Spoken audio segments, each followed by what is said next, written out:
Welcome to Professor Game Podcast, where we interview successful practitioners of games, gamification, and game thinking who brings the best of their experiences to get ideas, insights, and inspiration that help us in the process of getting the students to learn what we teach.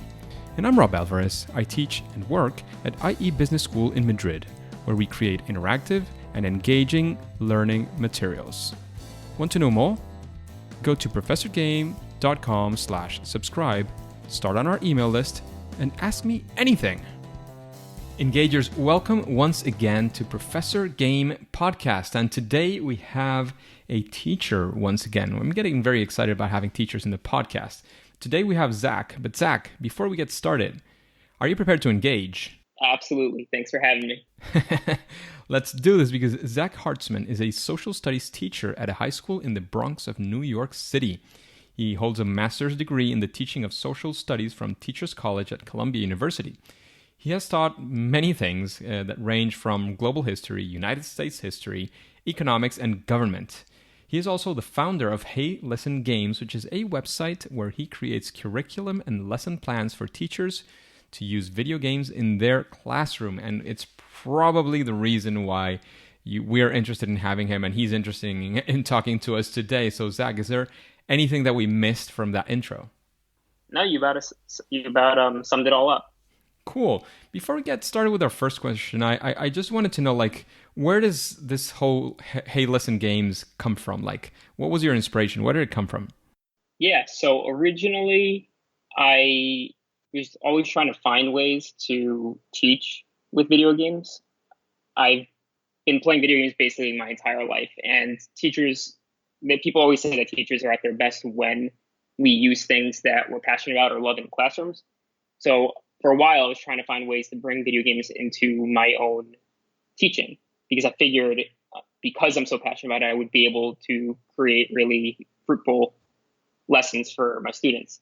But as I looked for ideas and resources for how to actually implement video games in my classroom, I only found recommendations of this game might be good or this game might be good, but I never actually found lesson plans with detailed instructions about how to go teaching with a video game. So I just started making the lesson plans myself. And then after a while, I figured I should start sharing them with people since there doesn't seem to be any other place really with these materials available. So I made the website and everything I make, I just put it out there for teachers to use. Cool. So open educational resources, so to speak. That's great. Yes. Everything there is free to use. So, Zack, besides Hey Listen Games, you also teach. So we would like to know, what does a normal, probably we're in summer right now, so probably this wouldn't be the typical day of Zack. But what does a typical day look like for you? Yeah, so I usually wake up pretty early, around 6 o'clock in the morning. The school day starts at 8:30, but I try to usually get there about an hour early to make any copies I need for the class or just general preparation. And so I wake up and then I take about a 40-minute subway ride to my school. And if you know anyone who knows the subway in New York City, it's always a pain. So I take the subway, and every day I listen to a daily video game news podcast, which originally just started as a hobby, but it eventually became something that actually helped me learn about different games that I could actually teach with. Because they talk a lot about independent games instead of the big AAA that we see around everywhere. And then I teach. I have 3 core classes, an hour each day, and I have an advisory class, which is social emotional check-ins with a group of students. Great. That sounds very interesting. As you have mentioned, I taught a class in English. I taught a class in global history. I've taught United States history, and this upcoming year I'll be teaching economics and government. So every year, my day kind of changes. That's great, and that's very exciting. We were commenting in the pre-interview chat how changing every year in the last few years has been, very interesting, but also demanding as well, I'm sure. Yeah, it's fun because I always like doing something new, but then you end up creating new curriculum every single year, which is very time consuming. Absolutely. I've been there, not in a full year, because when I teach, it's usually 15, 20, 25 sessions maybe. So it's a lot shorter, but doing the first time is always a lot more work. It's exciting, a lot more work. Yeah. So Zach, can you tell us a story of a time that you were trying to use games or video games in your class? You were getting everything prepared, but of course things, as many times it happens, didn't go as you expected, and you had one of those fail or first attempts in learning moments. And what did you learn? How did you get out of that moment? What did you do about it in general? So can you bring us there? We want to be there with you. Yeah. So this one's pretty funny. I made a lesson using the video game Super Smash Brothers, which for my students is their favorite game to play, especially with me. And we were doing a lesson on the Voting Rights Act in the United States. And I try to incorporate math wherever I can to help support them for their state exams. And I saw that a lot of my students were struggling with interpreting bar graphs. So I created a lesson where we would play Super Smash Brothers and create bar graphs out of the results to help them understand how to look at graphs. And part of the lesson hinged on me winning because I happened to be very good. I played the game my entire life. So I just assumed that I would win this specific part of the lesson. And what ended up happening was the student who came up to volunteer to play against me actually won. So now I'm just sitting there in the class. I'm like, well, that just ruined the entire lesson. So I So I basically just had to turn it into a 2-day because we were going to run out of time. So I basically just had to turn it into a 2-day lesson, and we did best out of 3 instead of just the one fight. So I had to adapt as we went on, but it was just very funny that I actually ended up losing the class. And then you know how teenagers are. So when they saw that student beat their teacher, it was just the whole uproar, and everyone was cheering and going crazy. Derailed the lesson a little bit. Well, but you were able to come out of it. There's always that improv element that when you're teaching, Yeah. things can happen. And as Zach was narrating, they do. And more often than not, you have to do something about it. So that was a good way to improvise. And when you have enough time for having some space to say, well, I don't know, if you had 200 hours with them, you say, well, there's 20 hours or maybe 10 hours. I'm not going to fully get full of things in case I need to, change things, like in this case. Yeah. And what would you say is the main thing that you learned from this experience when using Super Smash Brothers in this classroom for charts? It's more that things go unexpectedly, especially when we deal with play. There's always going to be some kind of outcome that I didn't expect, whether it's the actual playing of the game or if it's an idea that one of the students provides, because I can never anticipate all the ideas that my students in the room are going to end up having about whatever we're learning. Interesting. That reminds me, one of the things that I work at a business school. One of the things that's very used at business schools is the case methodology. And the case, when you just see it as a student, it does incorporate, and you feel like every single class is going to be 100% unique, which is in a way it's very much true. But it's also true that there's a very good tool that this methodology provides, and it's what we call the teaching note. The teaching note has the typical cases, like there's always going to be somebody who says this kind of thing and this other things, and there's like certain type of guidance, and that guidance comes also only from experience and from succeeding and failing at teaching a case, because you've tested it out many times. So probably if you do like sort of the same thing for that specific lesson, maybe after doing it 2 to 3 times, you understand where are the difficulties that you can face and come up with answers, like sort of default answers that could be in that case. Would that make sense? Yeah, definitely. Cool, great. Maybe that's something that you can even add every now and then to your Hey Listen games. Like, watch out, this can happen, and this is the way that I. Yeah, some warnings. So Zach, let's go for the opposite story. Like maybe you have a time you were trying to teach something, you were struggling, and you decided to use a video game to teach it, and how it went, how you went through that, and what were the results? What did you learn? What were your keys to success, and so on? Can you again bring us with you into that story? Yeah, definitely. So the school I teach at in New York, it's a high school, and it's specific. It's an international high school, so it's specifically for newly arrived immigrants to New York and English language learners. And so that makes one of the, and a current hot topic in the United States is really always around immigration. So we talk about that a lot since our students have firsthand experience being immigrants themselves. But since a lot of them came here legally through not so treacherous conditions, it can be hard for them to sometimes empathize with some of the things that we see on the news and why people are risking their lives trying to get to the United States. So I brought in the game Papers, Please, where it's set in a fictional country and the player acts as a border patrol agent.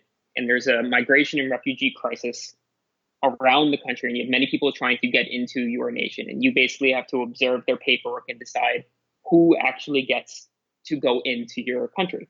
And you stamp, yes, they can go in, or you stamp that they're denied.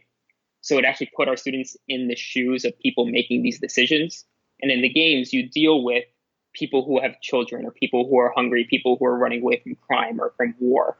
So instead of just me really trying to explain or show videos of people explaining what's happening, we can take them and put them in a fictional situation which they can all grapple with and let them experience it themselves to an extent. And it went really well. They all loved the game. We played it together as a class. We had different students switching out as the player. And it just led to really great conversations about why people leave their countries, which all of them did. So they were able to bring in a lot of their own personal experience, which we always want our students to do. That's great. Sounds like an incredible experience and a great match. I've heard of this game a lot. I tested it just for a few minutes in a museum, but I'm happy to know that it worked so well for you. Yeah, and other teachers have used that lesson and told me that it also went really well with their students. Yes, because it makes a lot of sense. It's very, again, your demographic, like any other one. I mean, I'm sure that every population of students is very different from each. I mean, there's commonalities as well, but there's also the differences. Yeah. And your demographic has a specific thing that they all share in common. And given that, you thought of your players, you thought of their situation, and you brought this game into the classroom to help them understand what this whole thing is about. And I'm guessing that your teaching objective was to get them to empathize somehow with why people leave these countries. And also, I mean, the good thing of that game, I think, is that it has the two perspectives. You have both, you're seeing the people that are coming in, but you're also sitting yourself on desk of somebody who's deciding who's coming in and who's not, and the difficulties that they also go through. Yeah. And you mentioned empathy. Empathy is one of the things I try to bring most into my classroom. I think it's one of the most important things teachers need to be teaching. Interesting. Absolutely. And given that we've been talking about both success and failure, and that you've been doing this for a while, you were mentioning that you've been switching classes for 5 years. So that means you've planned out 5 years in 5 years. So you've had quite a bit of experience. So when you're facing, for example, a new lesson plan, and you're, for example, going to plan a lesson, and you're thinking of which is the game you're going to use, like all of the things that go through your mind, if you have some sort of a process or a series of steps that you take when you're going to bring these video games to the classroom, how does that work for you? Yeah, so I always start with what's the content that I'm teaching, what's the actual information that my students need to know when they finish, and then I'll start brainstorming looking up different games that are in line with this content or concept if I'm teaching something conceptually, like the Super Smash Brothers lesson with bar graphs. And then I have to decide if it's actually worth spending class time playing, because class time is very precious. And sometimes video games can take a lot of time between setup. Sometimes things happen in the game that, like on the side, where it takes a lot longer than expected. So I really have to decide if it's worth using time in class to play a specific game. And a lot of times it's not, because there are other ways that are better suited to get students to understand the content. I'm going to jump in. Like, what are Sure. things that you perhaps look for when deciding if it's a yes or a no for that lesson? Time is probably the biggest one, which is why a lot of the lessons you'll see that I make, a lot of the games are shorter, which is why more independent studios games where a game might be only 2 to 3 hours total. And then Second is to, once I find a game that fits a time constraint, then I can actually look into, does the game adequately present the information that I want to teach them? Because especially, right, games are also art. So there's also a specific interpretation of a historical event or an idea that's being presented. And I want to make sure that it's not just very biased in one direction or another. But that also leads, sometimes that can lead to really good conversations about whether or not a game, and this applies to other things like TV shows or movies that I've shown in class, whether or not they appropriately depict what we're studying in class. And then they can actually analyze it. Yeah, that makes sense. That makes sense. It's a neat process that you have. And I'm guessing that with your experience and what you've been doing, it's of course evolving every day. Every time you use it, you find new things that you might want to consider, or some things that you were considering before that you realize maybe it's not worth taking into account, and so on. So that sounds very smooth. Just a quick break before we continue with this episode. If you've been enjoying this podcast, I would really appreciate if you share it with your friends and family and on social media. On Twitter and Instagram, it's at RobAlvarezB and the hashtag ProfessorGame, all one word. And in Facebook, you can find the Professor Game page. Thanks in advance for your engagement. So Zack, there's something else that we always want to make sure that our guests tell us, because of course, usually our guests have done this many times and they have a lot of experience. And given your experience as well, creating the lessons and all of these things and using video games in your classroom, we would like to know if you found something that you would call perhaps a best practice, or something that, when thinking of using video games in your classroom would be something that anybody who's thinking of doing this, and if they apply this, they would probably benefit. The class would be easier, better, more fun, or whatever it is you wanna go for. Yeah, so a lot of what I see or hear people worry about is technology. And I'm always being asked, does every single student have their own console or their own computer, or are they playing this at home? And really, what's worked best for me often is to just play the game together as a class. Usually you only need one copy of the game that can be projected in the front. And then you're just treating it as if you were watching a documentary or a movie or a TV show or any video, really. So you just have one student volunteer and they can take turns playing the game. But if you just play it together as a class, then you can engage in class conversations around whatever it is you're playing. So people don't really need to worry about access to technology too much. There obviously are some limitations in what we can do, but so many of the lessons are better suited as a class conversation. Curious question. Can depend. Sorry. Yeah, go ahead. No, I just had a curious question, because if you have just one and I'm guessing they're taking turns or something, how, I can already imagine some of the teenagers saying, no, it's my turn, or I want to go first, or what did he play, 5 minutes more than I did? How do you manage those things as well? Yeah, so usually a lot of games have checkpoints, which will come up naturally, or save moments to save the game. So when that happens, it's usually let it happen naturally, so students can switch out then. In students in every class, there are people who don't want to be volunteers, since they don't want to be on the stage in front of everyone else playing. And then sometimes I'll just pick randomly out of it, pick the popsicle stick or out of a hat or something, which works, just to keep it fair. Fair, exactly. Yeah. Yeah. Cool. Anything else you wanted to say within that recommendation? I think I touched on it all.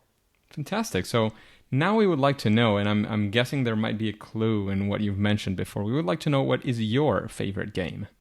There is a clue. It's in the name of the website that I run. So my favorite game of all time is The Legend of Zelda: Ocarina of Time. It wasn't my first video game, but it was the first meaty video game that my brother and I played together and were able to beat. And I think I was 6 years old when it came out, which for a 6-year-old, that game is ridiculously gigantic and hard. And one of the characters in the game who's basically your guide and your helper throughout the entire game, and constantly yelling at you, "Hey, listen!" whenever there's something to be told to you, which for a 6-year-old, and remember this game came out in 1998, so there wasn't really, the internet was still in its infancy, so I couldn't just go on the internet and find out what to do. So when this character would yell, "Hey, listen at me," I really wanted to listen and read what the character was saying to me because it was telling me where to go next. Yes, yes, I definitely remember that. You said it, and I could hear the words being said, and I could hear the fairy dust, so to Yeah. speak, that was coming out of that character within the Zelda game in the Ocarina of Time. That was in Nintendo 64, correct? Yes, it was. Amazing, amazing game. Absolutely, I Mhm. definitely recommend I mean, one of the best. anybody who hasn't played it to, if you can have access to a 64 or whatever you can do to get access to it is an absolutely fantastic game. I think all of the Zelda games are great. Yeah, there's a version of it on the Nintendo 3DS, the handheld console, True, which is true, also very good. absolutely. So in the same sense, because it's kind of a recommendation when you say what your favorite game is, and I would like to know if you also have a recommendation for somebody that you would like to listen to in an interview like this one in Professor Game. Yeah, so every year I attend the PAX conventions, the Penny Arcade Expos. There's one in Boston, one in San Antonio, another one in Seattle. And there's a person, Ash Brandon, who usually has a panel about exactly what we're talking about here, about using the video games to teach with.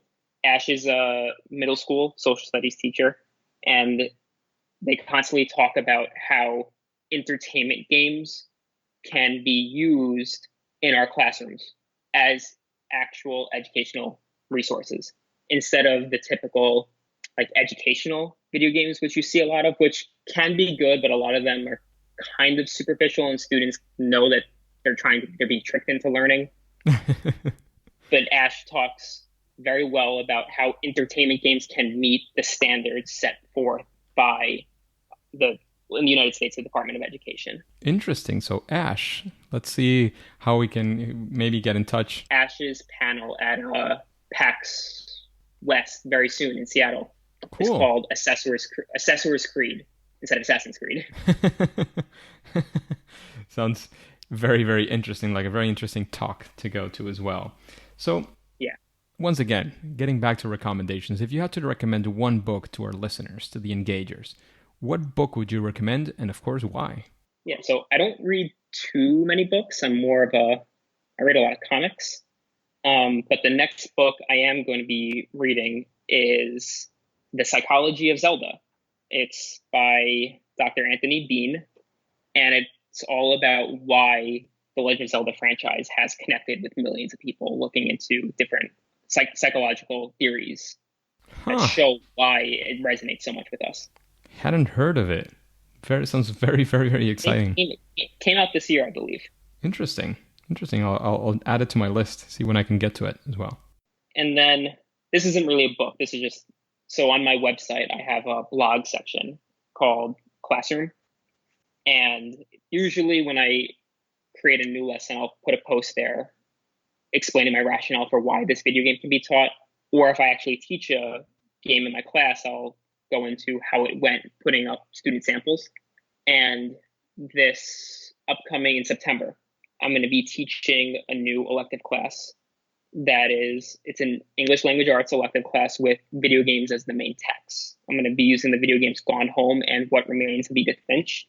And the entire class will be looking at those, and we'll bring in supplemental readings to help prepare my students for the English Regents exam, which is the New York State Regents exam. And on my blog, I'll have probably a week by week post detailing how exactly it's going in my class. So it's not a book, but it could be interesting for a lot of people to follow along with. Huh, interesting. So hey, listen, games. We'll be checking that out as well. And what would you say? We've been talking about other people, but what would you say is your favorite? Your favorite? Sorry, didn't mean favorite. What would you say is your superpower when using video games in the classroom? Besides, of course, beating everybody in Super Smash Bros. Yeah, I'd probably say my enthusiasm. I don't show enthusiasm so much. I'm more of just a very calm presence in the classroom. So when my students see me enthusiastic about something, it's kind of contagious. So when I bring in a game, they know it's just going to be a fun, great lesson, and no one in the room is going to have their head down or going to be complaining that they're tired or they're hungry. It's usually just a great day. Great. So that enthusiasm is definitely something that your students will be looking forward to. And Yes. for this last question, as you know, we have a random question where we ask our guests something that the audience might be interested in. So I'm going to pick randomly one of the questions, and I'm going to read it out loud to you so that you can have, maybe a few seconds to think about it and then give us your stab, the best stab that you have at it. Sure. So this one is, how do you find out what motivates your players or your students, of course? Ooh, okay. So I mentioned that one of the classes I teach is an advisory class, which it's usually a group of about 15, 17 students in that class who you have throughout. It's always the same over the course of a year. And that class is much more personal. It's not actually a credit bearing class. It's more just making personal connections with your students, getting them to open up with you opening up with them, and engaging in dialogue that really won't happen in their normal core classes. So I really get to know a lot of them in that, and they'll tell me what they're interested in, and then I'll find content that I can bring into my classes. And then I also have a video game club, which is why Super Smash Brothers is my students' favorite game, because they come every single week and we'll just for an hour and a half play Super Smash Brothers. It's not even a video game club; it's a Super Smash Brothers club. That would be more appropriate for that club for sure. Yeah. Absolutely. So it's spending the time with them. Yeah, spending the time with your students would be definitely a best practice. If you want to learn or if you want to know what they're motivated by, definitely actually talking to them would be what makes sense. Yeah. So, Zach, we're running out of time by now, and I would like to know if you have any final, quick piece of advice that you would like to leave us with. Then, of course, please let us know where we can find you, your webpage, your social media, whatever it is that you want to leave with us, and then we'll say that for now it's game over. Yeah, so advice, don't be afraid to try this. A lot of people teach what they're comfortable teaching with, and sometimes trying something new can be scary, especially when you're dealing with 60 to 100 other people. And I'm always here. People can reach out, ask me questions, but really just don't be afraid to try it. It's something that's interesting to you. Go for it. In terms of contacting me, my website is heylistengames.org. Subscribing there is completely free. You'd be emailed whenever I put up new materials or a new post. You can email me at heylistengamesinfo@gmail.com. I'm also on Twitter at heylistengames_, because someone else has at heylistengames, even though their account has not been used in 5 years. So shout out if you're there. So don't forget the underscore at the end. But yeah, shoot me a message whenever. I'm always around and happy to help. Great, fantastic. Thank you very much for spending this time with us. I know you're finishing your lesson planning right now because it's the end of summer when we're recording this, so your time is super valuable and super limited. So thanks a lot for taking this time to talking with me and the engagers. However, for now and for today, it's time to say that it's game over. Yeah, thanks for bringing me on. Game over. Engagers, thank you for listening to Professor Game Podcast. How are you listening to this podcast? If you're doing it through a podcasting app, have you subscribed and rated this podcast? Please do so. That way we can reach more engagers like you to achieve our mission of making learning amazing. If you need instructions, go to professorgame.com/iTunes. I hope you enjoyed this interview with Zack. And before you go into your next mission, would you like to know how gamification is done at Accenture? Then subscribe using your favorite podcast app and listen to the next episode of Professor Game. See you there.